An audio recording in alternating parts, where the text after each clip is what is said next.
সম্প্রতি একজন জনপ্রিয় ক্রিকেটার রিশাদ হোসেন তিনি বিয়ে করেছেন আরো 1 বছর আগে, কিন্তু মোহরানা দিয়েছেন নাকি 101 টাকা। তো 101 টাকা মোহরানা বা কাবিনে ইসলামী শরিয়ায় কোনো বিয়ে হলে সেই বিয়েটা ইসলাম অনুমোদন করে কিনা, এই প্রশ্নটা যিনি করেছেন হয়তোবা 101 টাকা তার টার্নিং পয়েন্ট আমার কাছে মনে হয়েছে যে 101 টাকা মোহরানা এভাবে কি বিয়ে করা যায়।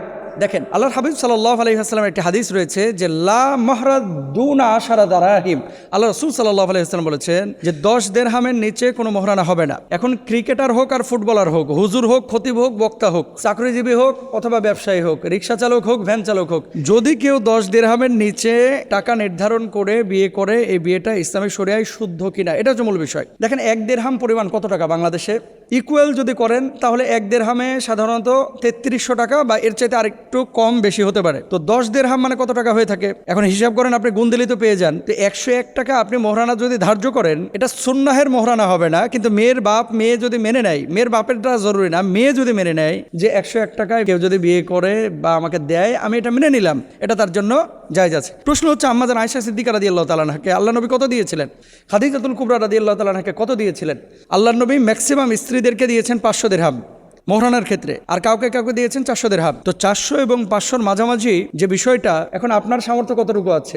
400 দিরহাম 500 দিরহামকে আপনি যদি আবার কনভার্ট করেন, কখনো কখনো 60 থেকে 80 হাজার টাকার মধ্যে হয়। তো নবীজি ম্যাক্সিমাম স্ত্রীদেরকে 60,000 থেকে 80,000 টাকার মধ্যে মোহরানা দিয়েছেন। এখন আপনি যদি এই মোহরানাটা দেন তাহলে মোহরানাটা সুন্নাহে অনুযায়ী আদায় হয়ে যাবে, আর যদি এই মোহরানা না দিয়ে আপনি 100 টাকা, 150 টাকা, 200 টাকা আপনি দিয়েছেন, সুন্নাহ মোতাবেক হচ্ছে না, কিন্তু বিয়েটা শুদ্ধ হয়ে যাবে। আর সম্ভবত RTV-তে ফেসবুক নিউজ করেছে তাদের পোর্টালে, আমি দেখলাম এই প্রশ্নটা আসার পরে খুঁজলাম যে আসলে কি হয়েছে বিষয়টা। নিউজে প্রেজেন্ট করতেছে যে সম্প্রতি মনে হয় বিয়ে হয়েছে, বিয়েটা অনেক আগেই হয়েছে, এখন আনুষ্ঠানিকতা সারলো, এবং সেখানে তার স্ত্রীকে ফোকাস করে নাই, মানে মিডিয়ার সামনে নিয়ে আসে নাই। আলহামদুলিল্লাহ, আমরা তো এমনটাই চাই। এখান থেকে আমাদের শিক্ষা নেওয়া উচিত। আমরা সেলিব্রিটি মানেই মনে করি কি, সেলিব্রিটি মানে নাচবে, গাইবে, গায়ে হলুদের অনুষ্ঠান করবে। হ্যাঁ, অনেকে প্রথমে বিয়েটা মসজিদে এসে করে, পরবর্তীতে নাচানাচি করে, জায়েজ নাই।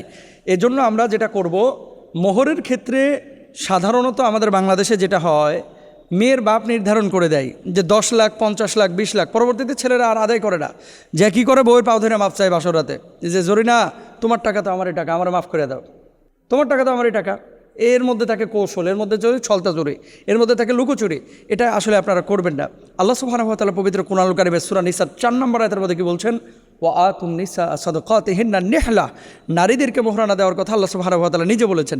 এখন মোহরানার হিসাব যখনই বাংলাদেশে আসে না ভাই, তখন যৌতুকের হিসাবটাও কিন্তু চলে আসে। মোহরানা যদি 10 লাখ ধরে, যৌতুক আদায় করে 15 লাখ। যেগুলো যৌতুক খায় এগুলো শুকুরের পায়খানা খায়, যেগুলো যৌতুক খায় এগুলো হারাম না, শুধু পায়খানা খায়, পায়খানা হারাম, এগুলো করবেন না।